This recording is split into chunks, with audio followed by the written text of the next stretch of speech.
C'est Trado, content de vous retrouver pour la mise à jour de l'analyse technique du CAC 40 avec une nouvelle envolée du CAC 40 qui illustre la bonne nouvelle qui est tombée depuis les États-Unis, à savoir un ralentissement de l'inflation. À partir de là, les indices n'avaient pas d'autre solution que de saluer la performance avec derrière, le spectre ou plutôt l'idée que la hausse des taux devrait vraiment être sur la fin et qu'on pourrait même assister à une détente puisque l'inflation s'est révélée moins forte que craint. Alors, regardez ce qui s'est passé. Je vais essayer aujourd'hui. Alors, il n'y aura pas de backtest parce que j'ai pas de nouveaux signaux à vous proposer, mais c'est l'occasion justement de faire un petit bilan de ce qui a fonctionné et de ce qui a moins bien fonctionné. Si Dash me laisse enregistrer correctement. Non, ça c'est pas Dash, c'est le chien du voisin qui déteste Dash. Et donc, première chose, on avait un signal ici qui avait été donné par la vague de Wolf. Regardez, 1, 2, 3, 4, 5, 6, ça s'est déclenché ici, que après une première impulsion qui a fait long feu, on est venu chercher le premier objectif qui était le point 4. Alors ça semblait complètement délirant, hors sol, lunaire, appelez ça comme vous voulez en son temps, mais voilà, le point 4 a été touché, on sait que statistiquement c'était plausible, on sait également que le deuxième objectif, c'est d'aller chercher un contact avec la demi-droite 1,4 que l'on appelle ici le point 6. Est-ce qu'on va y aller ou pas? Je n'en sais rien, mais on peut considérer déjà que le gros du travail a été fait en touchant ce point 4.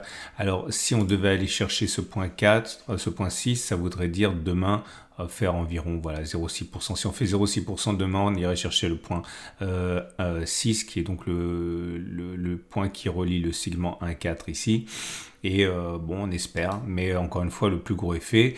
Deuxième chose qui est intéressante et qui correspond à une stratégie qu'on avait élaborée. Alors là, j'étais assez content de vous la proposer, celle-là, parce qu'elle était assez peu plausible, compte tenu du travail qu'il y avait à faire, mais elle s'est révélée efficace, comme quoi tout est qu'une question de probabilité, encore et encore. C'était avec le CCI, souvenez-vous. On avait expliqué et on avait testé que lorsque l'on vient de la zone de survente ici et que l'on casse la ligne médiane des zéros, il est plausible que l'on aille chercher un contact avec le niveau. Je suis désolé si vous me rejoignez pour la première fois, vous avez complètement perdu, mais j'avais expliqué que si on trace ici au niveau de la Bollinger supérieure une horizontale, une fois qu'on avait fait cette séquence survente, passage de la ligne des zéros, on allait chercher un contact avec le niveau de la Bollinger supérieure. Ça a été touché aussi ici. Donc ça s'est bien passé également. Et puis après, il y a des choses qui étaient beaucoup moins impressionnantes, qui ont été également couronnées de succès, on va dire. La stratégie de l'ossom oscillateur, on avait expliqué, on avait testé, on a vu qu'on avait beaucoup plus de chances que ça marche que ça ne marche pas. Ça a fonctionné. Ah non, par contre, je dis des bêtises. On avait dit simplement lors de cette stratégie qu'il était très plausible que l'on fasse un plus haut. On a fait le plus haut, mais l'objectif numéro 2, qui est censé également se produire, c'est prendre la distance au stop de protection, entendu comme les plus bas récents, moins 3,7 et faire plus 3,7. Et là, on n'a pas encore touché. Ça voudrait dire aller à peu près ici. C'est le haut du canal, en fait. Donc ça, c'est en cours. On avait vu également avec le super trend qu'une fois qu'on l'avait cassé, on avait beaucoup plus de chances d'inscrire un nouveau plus haut que de venir cacher le super trend à la baisse. Ça a fonctionné également. Le SAR, pareil, on avait expliqué en son temps que quand on le cassait, on avait plus de chances de faire un plus haut que de casser le SAR à la baisse. Ça a été fait il y a 4 séances. Bref, vous voyez, c'est le moment quand même de distraire le bon point. Oui, et bien sûr, l'Ishimoku dont j'ai parlé hier, alors on m'avait dit, alors c'est Patrick, c'est un grand spécialiste, c'est le grand spécialiste de l'Ishimoku en France qui m'a dit je te pardonnerai tout, mais pas de dire que l'Ishimoku est moche. Ok, Patrick, spécial dédicace, l'Ishimoku n'est pas moche, il a juste sa beauté bien à lui, mais en tout cas il a donné un signal qui a bien fonctionné, on l'a vu hier. Puisqu'on a vu que 80% de chances d'aller plus haut, ça a été fait dès la bougie d'aujourd'hui. Moi, ce que j'aimerais voir avec vous aujourd'hui, sans le backtester, mais je le backtesterai la prochaine fois, là, j'ai pas le temps, ça va faire une vidéo qui est trop longue, c'est la stratégie du twist. Vous savez que lorsque le twist a lieu, c'est-à-dire lorsque la SSB croise la SSA, j'ai une stratégie, alors, je l'ai vu nulle part. Peut-être qu'on en a parlé, mais je l'ai vu nulle part, mais je suis toujours heureux de vous l'expliquer parce que, en gros, lorsque le twist a lieu, on a une stratégie qui consiste à prendre la distance entre les plus bas et le twist, de le reporter vers le haut. Ça donne un objectif qui est très souvent rallié Ok, et bon, j'en parle pas maintenant, mais je le backtesterai en son temps parce que le croisement n'a pas eu lieu, SSB c'est ça, mais j'ai vraiment ça derrière la tête, hein. Ce qui voudrait dire que la hausse est loin d'être terminée. Et pour terminer ce format décousu, on a également le fait que on avait, vous le savez, les bougies Ekinashi qui avaient délivré une première bougie haussière hier, puisque c'était une bougie verte sans mèche basse. Vous voyez, encore une bougie verte sans mèche basse, donc il est plus plausible que l'on monte plus haut qu'on ait fait les plus hauts. Et le 3-line break, mon petit chouchou, mon troisième grand amour, vous le savez, après mon épouse et Dash, qui avait délivré un signal aussi ici. On sait que voilà, lorsqu'on a un premier bloc et bien derrière on en a plus souvent un deuxième qu'un bloc rouge, et voilà, la séquence elle est là, il n'y a rien de dire de plus, hein. Je vous invite vraiment à regarder le 3-line break en tant que suivi de tendance ou en tant que filtre, hein. J'aimerais attirer votre attention maintenant sur le dernier élément que je voudrais évoquer. C'est la moyenne mobile à 200 jours. La tendance immédiate, on le sait, elle est haussière depuis belle lurette. On est au-dessus de la M7 qui monte. On sait que la tendance générale est haussière également puisque la M20 est ascendante. Ça fait un moment là. Maintenant, c'est la tendance de fond qui n'est plus baissière. Elle est pas haussière pour autant parce qu'on est au-dessus de la M50, mais elle descend toujours.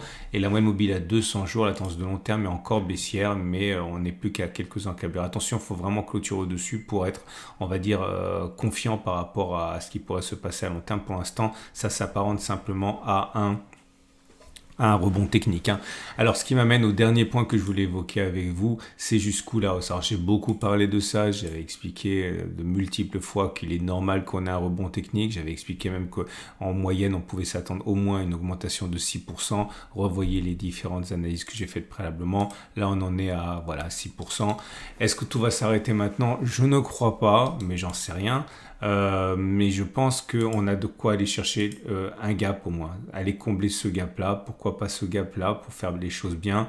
Donc je pense qu'on va monter un petit peu, mais on n'est pas en tendance haussière. Pour qu'on soit en tendance haussière, vous l'aurez compris, il faut passer clôture au-dessus de la M200 et pour bien faire, il faut même inscrire un nouveau plus haut. Ok, donc pour l'instant, on est simplement dans une situation de rebond technique par rapport à une baisse quand même qui, depuis les plus hauts, nous a fait abandonner 11%.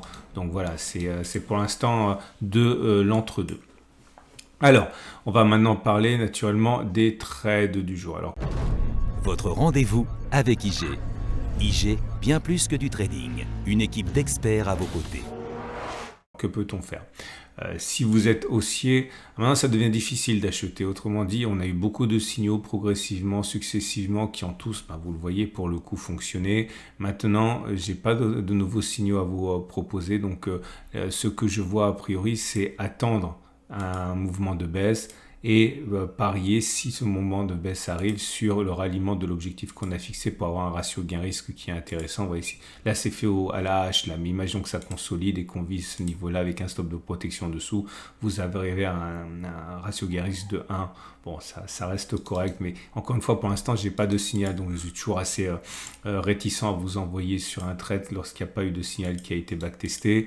Si vous êtes plutôt vendeur, je considère là aussi que, compte tenu du fait que ça doit monter encore, il faut prendre son mal en patience. Pourquoi pas ne pas envisager que l'on monte, par exemple, un petit peu, que l'on vise un retour sur les plus bas et qu'on mette un stop de protection assez large. Ça fait un ratio gain-risque supérieur à 1 aussi, donc c'est pas mal, mais pour l'instant, ça me semble encore une fois plutôt prématuré. Quant à moi, vous le savez, j'ai décidé d'engager un trade long. C'était hier que je l'ai dit. Je vous invite à regarder la vidéo d'hier. Donc, j'ai acheté à l'entrée, enfin à l'ouverture, à 7099. Ce que je vais faire, c'est que demain à l'ouverture, je vais prendre la moitié du profit. Pourquoi? Tout simplement parce qu'on se rapproche des cibles et que j'ai pas envie de laisser sur la table des profits. Donc, ouverture du marché demain, je prends des profits partiels et je mets mon stop de protection sur mon point d'entrée. Ça s'appelle un stop à break-even. C'est classique lorsqu'on n'est pas très sûr de ce qui pourrait se passer.